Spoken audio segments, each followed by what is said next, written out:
Выбор будущей профессии для молодого поколения – одна из самых проблемных тем, но не для этих ребят. Ученики 10 класса химико-биологического профиля гимназии уже определились с будущей профессией.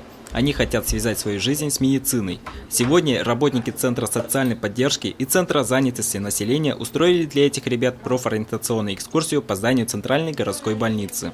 Сегодня мы привели 13 обучающихся, и все 13 выбирают свою будущую профессию, связанную именно с медициной. Теорию они получают богатую, а вот практика у них отстает. И наше огромное желание было на протяжении последних лет создать свои предметные лаборатории, где дети могли бы именно заниматься практической направленностью по предметам естественно-научного профиля. Очень счастлива от того, что при администрации города создан координационный совет, и этот координационный совет сегодня тоже занимается вопросом профилирования. Я надеюсь и верю в то, что наша гимназия, которая, в общем-то, из года в год имеет такую динамику детей, будущих наших врачей. Я надеюсь, что Координационный совет рассмотрит этот вопрос для нас как-то более углубленно.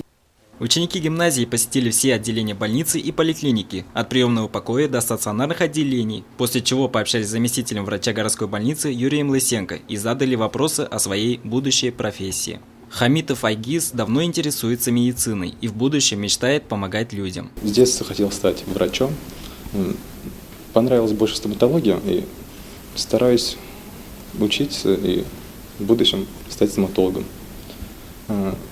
Сегодняшний день открытых дверей прошел продуктивно, мне очень понравилось.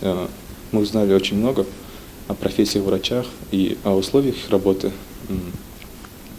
И хотелось бы сказать спасибо тем, кто организовал это, главному врачу и заместителям, ну и нашей Варламовой Ирине Ивановне, директору школы.